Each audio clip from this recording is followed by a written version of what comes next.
Welcome to the Flourish podcast. My name is Ashley Kay, and this podcast is all about practical wellness tips for musicians, teachers, and public speakers. So today I'm going to be talking about what to do when the seasons are changing, because the seasons are changing, right? As we go from summer to fall, and all of the fall things are coming out with all of the advertisements and all of that stuff. But what can you do to stay well? So stick around for some practical tips for that. Okay, so let's dig into it because fall season is coming, right? And it's not even fall yet, right? We're still in the very beginning of September and it's still hot outside, but you can feel the coolness start to come in. I don't know where you live, but here I'm in Tennessee, and so I can start to feel the cool on the air, especially in the mornings and in the evenings, and I'm already seeing pumpkin spice everything. The menu is starting to change at Starbucks. Starting to see apple cider donuts at Trader Joe's. Starting to see all the things, right? But let's talk about, okay, how can we stay well? And I'm going to talk about it from a couple different aspects, but it kind of all goes, anybody can use these tips. Anybody can use these tips. But I'm going to talk about it like vocalists, instrumentalists, teachers. There are a couple things that you can do. And the well, let me back up just a minute and not get ahead of myself. But the biggest thing is planning ahead. This is one area that I think can be done more, is planning ahead. So instead of waiting until you feel some kind of way, instead of waiting until you feel something coming on, instead of waiting and then trying to implement these things, if we plan ahead, then it can really change the game. And so the 3 areas would be what you eat, sleep, and stress management. All 3 of those things go together. And let's talk about what we eat first, because that's a biggie. And the biggest thing I would say is to try and stick with more of the savory foods and less of the sugary foods, because like I mentioned, all of the menus are changing, right? With pumpkin spice everything, pumpkin spice, cinnamon, right? But when you think about it, when it comes to our immune system,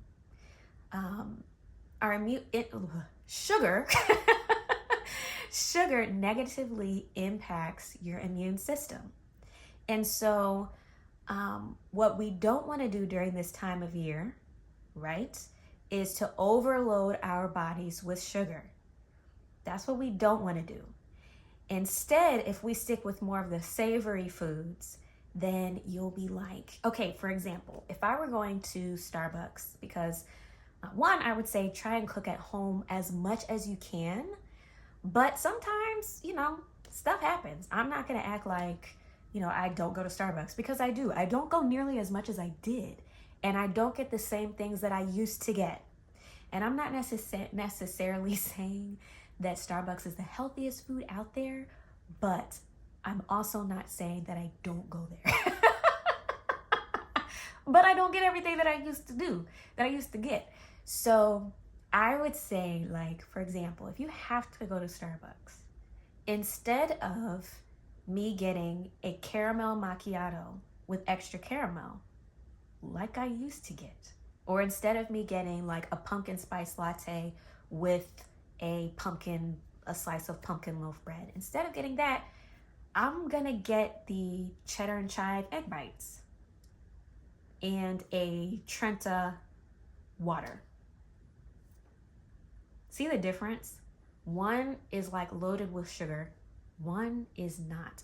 And the egg bites will actually help to keep you full, instead of, because it has the protein and all of that stuff, and protein, and it has some cheese in there, which is some healthy fats. So that and water is much better than caramel macchiato or pumpkin spice and a pumpkin loaf. Now, does the caramel macchiato and pumpkin spice taste amazing? Yes. Yes. But it's not something that I'm going to get every week. It's not something that I'm going to get every morning on the way to work, because that's going to work against me instead of for me. And that is the key. I want my food. You want your food, what you're putting in your body every single day, to work for you and not against you. Okay? Because, you know, nobody wants to work against themselves every single day. Nobody wants to do that. And we don't go about our day thinking, okay, I'm just going to be working against myself all day today. We don't think about that as we're pulling into the line for, you know, Dunkin' or Starbucks or Chick-fil-A or whatever. We don't think about that as we're going about our day. But, you know, it's kind of what can happen if that becomes the norm. So, and I'm being totally transparent here. I had to grow in this. This was not like a cold turkey thing. I had to grow in this. So now I'm not saying, okay, don't have anything at all, any of the yummy stuff at all. Not what I'm saying. Not what I'm saying. I'll share with you one thing that I did. So instead of getting, because I love apple cider donuts, love them. But I realized that when I get a box and I bring it home, I am going to eat the whole thing. I can try and blame it on my family, but the reality is it was me. It was me standing in the pantry eating them. Do y'all ever do that, parents? Do y'all ever stand in the pantry and then you get caught by your kids and I'm like, Mommy? Okay, but so what I did is I stopped bringing a box of donuts home. I really love Oreos. I stopped bringing the pack of Oreos home. And instead what I'll do is we have a local orchard that's not far away that always, like every fall, they open up and you can come and you can get like a really good cup of apple cider. It's like an apple cider slushy, and then they put like whipped cream on it, and then they put a apple cider donut on top, right? So instead of every fall me getting the apple cider donuts every time I go to the grocery store, instead every fall I'll take one time where I'll go with my family, I'll get my slushie, I'll get my donut, and that'll be it. That will be it, right? Or if, for example, instead of getting a box of cookies, I might go somewhere where they give you one cookie and that's it. Because if I bring a box of cookies home, there's a pretty good chance that I'm gonna eat, you know? If I bring a thing of Oreos home, there's a pretty good chance that I'm gonna eat one sleeves in a day. I'm just gonna be honest, okay? So now you might have different willpower than me. Like, for example, my husband, he is just on a totally different level as far as willpower. He can bring home a container of cookies and it can last like a month or two. And I'll be like, are you gonna eat those? Like, it's been a week, or are you gonna eat those? And he'll be like, yeah, I'm just not eating them all at once. And I'm like, because if we're just at different places. So you have to know yourself. I know me. So I'm not going to go to the store and bring that stuff home, because as a vocalist, and I'm trying to tie it all in, because as a vocalist, I know that during this time of year, when the seasons are changing, that, if part of my job is to sing, if one of my jobs is to sing, I need to be able to sing. Being sick makes it harder to sing, and you're really not supposed to sing when you're sick, but, I get it. Sometimes you have to do what you have to do, but I would much rather not sing sick. I would much rather not have to call out or, get a sub. I would much rather not have to do that and miss out on work and miss out on that income. But if I'm sabotaging my health by getting the donuts, by getting the cookies, by getting the pumpkin spice from Dunkin' or Starbucks or wherever, by getting the Chick-fil-A chicken sandwich with the large lemonade or Arnold Palmer, which is full of sugar. And I'm not knocking those establishments, not at all. I'm just saying what I had to learn was not good for me as a vocalist and as a teacher, because I taught at the local university here as an adjunct professor of jazz voice, and I taught for over a decade. And in order for me to be able to be there for my students, I don't want to pass something along to them. So in order for me to not have to cancel lessons, or be there for my students during that, especially during the beginning of the semester, those first 2 months, those are really important with helping them to get their footing and getting them going, especially for incoming freshmen. So in order for me to be there for them, I need to be there, and I can't be sick. So, and also I need to protect myself because, college, and even if you're not teaching college, you have all these students coming from everywhere, and just students coming into your classroom if you teach like elementary or middle or high. And so everybody's coming together, right? The seasons are changing.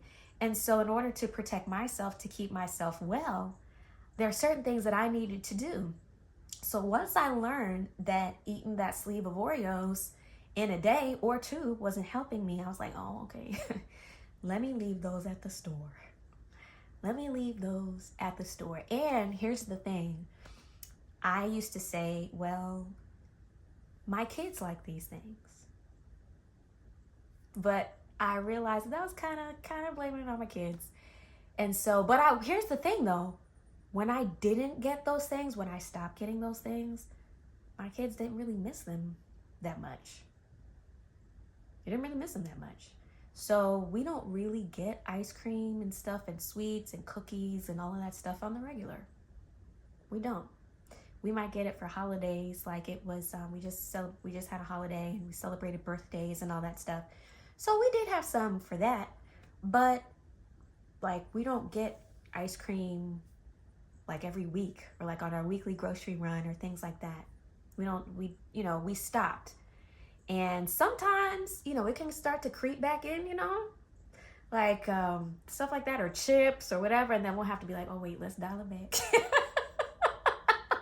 And then but we're more intentional about it now than it used to be. So just cutting back on the sugar, sticking with those savory things that fall has to offer. So, yeah. Oh, and here's one really great recipe. If you guys have seen the Marry Me chickpeas, oh my gosh. All, whole ingredients. Focus on foods with whole ingredients, less processed foods, more whole ingredients. And you might be like, okay, why is she talking about so many things that are, stuff like food when it comes to vocal wellness and when it comes to your wellness as a whole? The reason is because when I love research, And so when you look in the different articles, like for the National Association for Teachers of Singing, NATS, the NATS journals, and a lot of those articles that talk about vocal wellness most of them mention like 3 core things: eating well, exercising, sleep. And I missed out on so much of that. But there's such crucial things. Like one of the 3 tenors, well, I'll get there in a minute. But so eating well, less sugar. Let's cut back on that, because I am going to share different supplements and things that I take. But supplementation, in addition to eating poorly, is kind of just like putting a Band-Aid on it.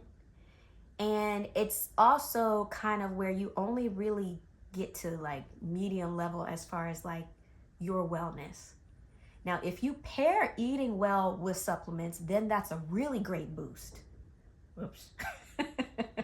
But if you are taking all the supplements but still eating poorly, it's like you're working against your supplement taking. I'll say that. Right? So the next thing I'll say is sleep. Sleep is so important. So incredibly important. And I totally ignored this for so long. Don't do that. Don't be like me. I totally ignored this for so long. For so long. But I'll say that when I started incorporating sleep, and by sleep, I mean quality sleep. So, quality sleep is where you're actually taking the time to de stress before bed. I was working right up until bed. Well, I used to just work through the night. Then when I started um, working or actually putting a stop time to my work, then I started work right up until it was time for sleep. So I would like bring my laptop I would get in bed with my laptop and I would be doing work in the bed up until I would say was my bedtime. Then I would close the laptop, put it away, go to sleep. That is not the way. So now I've started, okay, let me put the work down at 6. Let me put the work down at 5 before dinner. And I'm not going to pick it back up tonight until tomorrow. Because for me, I'll just work with no stop. But that's not healthy. Where you are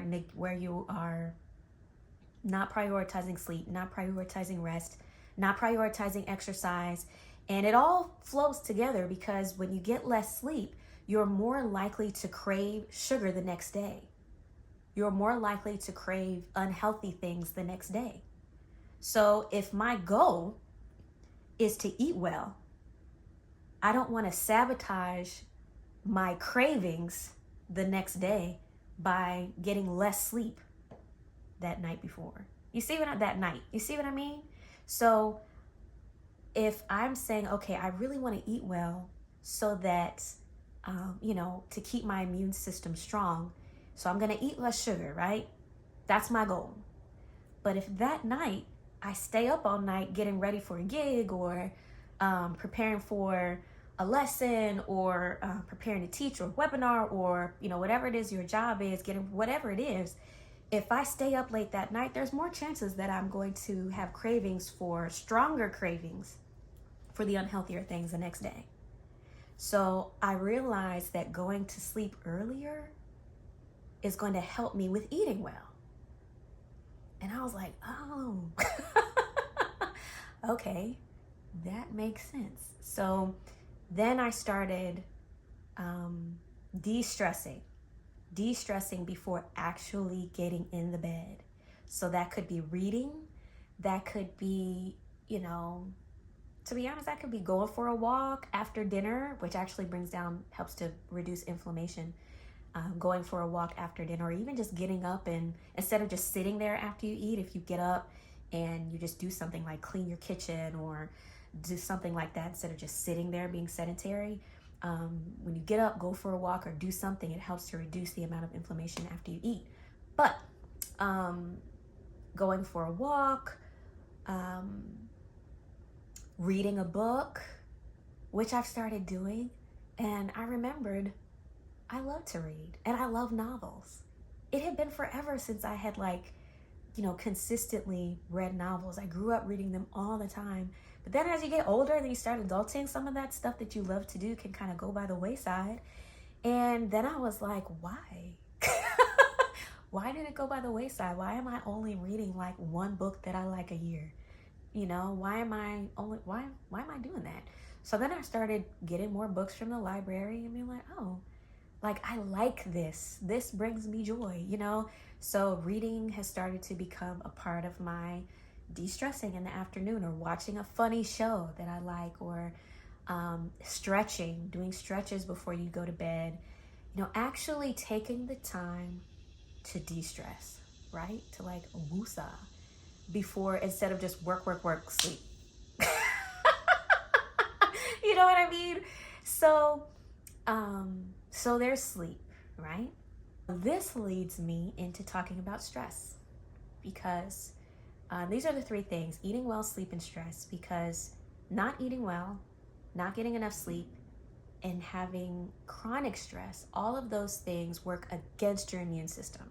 So if your goal as a teacher is to be healthy so that you don't have to, go to work with a headache or go to work with work through having to be sick or having to call out and, get a sub and all of that stuff. Or if your goal as a vocalist is to not have to get a sub or to not have to call out or to not have to sing sick or to not be exhausted, if that's your goal, then you want to incorporate these three things. And so eating poorly can impact your sleep and can help you to not have as good of a quality of sleep. A lack of quality sleep can increase your stress levels the next day. And in turn, stress impacts, especially chronic stress where you're just like dealing with stress all the time, can impact your immune system negatively. See how it like all goes together? And not all stress is bad, and I'll talk more about this in another episode, but not all stress is bad. Some stress is good, like fight or flight stress, like danger, run away. That kind of stress is not bad. But constantly being stressed out, constantly being in a state of stress is not good. And when I found out from my friend, because I worked with a sleep coach. Her name is Robin. Amazing. Like when I tell you, life changer. But when I found out that me getting less sleep can cause my stress levels to be higher the following day, I was like, you have got to be kidding me. I did not know that. Because sometimes we feel like what we crave, our stress, all of that stuff is just like mental things. And it is, but those mental things can be impacted by like practical things like sleep and what we eat. So you might be thinking, man, I'm just not able to stay away. I just don't have the willpower to stay away from, certain foods. I don't have I try, but then I fail and da-da-da-da-da. It might not be the willpower. It might just be that you're not getting enough sleep. And it impacts your cravings the next day. It might be that before you went to sleep, you scrolled for 2 hours, which, listen, I have done. And so one thing I started doing is I don't bring my phone with me to the bed, and I don't keep it on my nightstand, because if it's on my nightstand, it's a much bigger chance that I'm going to roll over and grab it or think, oh, let me set this reminder, or oh, let me do this thing. Usually my intentions are good, but then I end up on Instagram or Facebook, So what I started doing was I put my phone charger in my bathroom, and I charge my phone in my bathroom after I brush my teeth or whatever, wash my face, do my little bedtime routine. I plug it up in my bathroom and I leave it in my bathroom. And because it's a much bigger chance that once I get snug in my bed, I'm not going to get up to whatever intention I had. I'm not going to get up to go back to my phone. So that's something that I had to do. You might not have an issue with that, but if you do, like me, then you might have to do something like that. So instead of mindlessly scrolling, and then being like, oh my gosh, it's 11 o'clock. Oh my gosh, it's 12 o'clock. Instead of that, I had to put my phone away and then we actually get in the bed and actually go to sleep, and not just be in the bed, but actually go to sleep. So these three things are things that you can do to plan ahead of time. Like ways that you can not sabotage yourself during this change of seasons, even, from summer to fall and from fall to winter. These are things that you can do to help yourself. And I'll say that the ways that you can plan ahead are to actually plan ahead. So in your phone, set a bedtime alarm. You might need more than one. Set a bedtime alarm so that it'll remind you, okay, it's time to start to de-stress. It's time to start to unwind. It's time to actually start going to bed. Like, I have an alarm. Or you can plan ahead what you're going to eat. And use Instagram to help you. So follow different, healthy eating places. You can follow hashtags like healthy eating or whole foods eating or da da da da da, and use that algorithm to help you so that you're actually eating really good foods during this time of year. You can plan ahead what you're going to eat. If it's going to be busy, plan to eat out somewhere that has healthy foods. There are different things that you can do to plan ahead. But if you plan ahead for these things, then you won't have to be on like the back end of it. And it also just helps all across. So, and then when it comes to like different things that I like to have on hand this time of year, it would be things like echinacea, elderberry, zinc, vitamin D3, multivitamin, and is like multivitamin and protein. That's like your foundation. Those are your building blocks. Like if you're not having those building blocks in place, you can take all the extra stuff and you might see results, but you won't see the full results that you really could see. But yeah, things like that are things that I already have on hand. Like it's still technically summertime and I already have vitamin C. I already have that stuff in my cabinet for me and my family already. So when I feel something coming, if I feel, because I usually don't, but if I feel something coming on, I can catch it right away. And usually when you first feel something coming on, that's your body saying, hey, give me vitamin C, give me some echinacea, give me the things, especially vitamin C, give me zinc, give me those things now. That's what your body is trying to tell you. So when you do that and you catch it right away because you already have those things in your cabinet, then that's another way to prepare so that you're not having to, order something then or, wait until you get home. Like I have a lot of that stuff in my purse or in my car so that I don't have to wait until I get home. I can take that kind of stuff right away. So anyway, those are practical things that you could do during this time of year just to stay ahead of the game, just to be ahead so that you're preventing things instead of always, you're being on the offense instead of always being on the defense. These are just practical things that you can do and that you can start to implement right away.